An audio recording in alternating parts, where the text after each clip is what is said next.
देखिए 27 साल बाद बीजेपी वहां पे आई है। कभी ये कहते थे कि कांग्रेस में Indira is India, India is Indira, वो भी आ रही थी। आज तक के बीजेपी के सर्वश्रेष्ठ नेता रहे हैं अटल बिहारी वाजपेयी, वो भी आ रहे थे। हार और जीत एक सिक्के के दो पहलू है। हमें 3 बार सरकार बनाने का दिल्ली की जनता ने मौका दिया। चौथी बार भी दिल्ली की जनता मौका दे रही थी, परंतु इन्होंने 10-10, 12-12, 14,000 तक वोटें कटवा दिए एक विधानसभा से, और सारे देश के एमपीओ की कोठी में नकली वोटें बनवा दी। तब भी इनका नहीं चला तो पैसे बांटे, जूते बांटे, चुनाव आयोग मौन धारण करा रहा,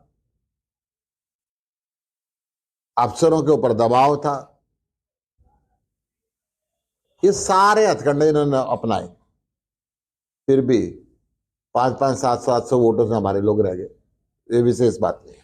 जी, यहाँ सिरसा में अगर पिछले चुनाव की बात करें तो गोपाल कांडा की पार्टी और बीजेपी अलग अलग चुनाव लड़ी थी। इस बार दोनों इकट्ठे होकर के बीजेपी के निशान पर चुनाव लड़ रहे हैं।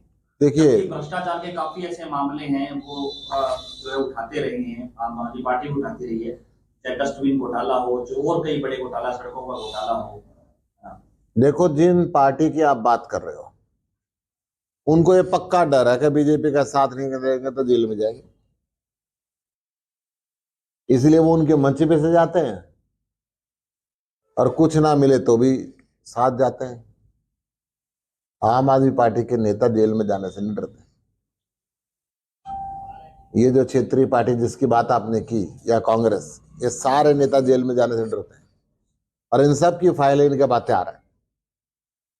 परंतु हम ये कहते हैं जो मर्जी करो, हम इस व्यवस्था को बदलने के लिए आए, उसको बदलें। कांग्रेस की क्या स्थिति है? हरियाणा के अंदर अगर बीजेपी को हटाएगी तो आम आदमी पार्टी हराएगी, कांग्रेस के बस की बात नहीं है। भाजपा जीरो टॉलरेंस की बात करती है। रात को एसीबी की टीम ने इंस्पेक्टर कपिल सिन्हा को करप्शन के मामले में गिरफ्तार किया। पहले भी उन पर कई मुकदमे। जीरो टॉलरेंस की बात करती है, परंतु सारे व्यापारियों से फिरौती मांगी जाती है। जीरो टॉलरेंस की बात करती है, पुलिस वालों को गोली से मार दिया जाता है। जीरो टॉलरेंस की बात करती है, बिना 1 रुपया दिए काम नहीं होता।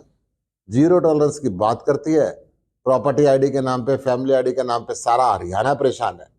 और जिस आईसी कंपनी के खिलाफ हम यहाँ धरने पे भी बैठे, जिस आईसी कंपनी ने घोटाला किया उसको ब्लैकलिस्ट तो किया, परंतु ब्लैकलिस्ट कहते ही सारी पेमेंट भी उसकी दे दी। इसका वर्द हस्त उसके ऊपर है। ये सिरसा के लोग पूछ रहे, हरियाणा के लोग पूछ रहे। हमसे जुड़े रहने के लिए हमारे YouTube चैनल को सब्सक्राइब करें और नई वीडियो की नोटिफिकेशन के लिए बेल आइकॉन को दबाएं। अगर आप ये वीडियो Facebook पर देख रहे हैं तो लाइक जरूर करें और ज्यादा से ज्यादा शेयर करें। धन्यवाद।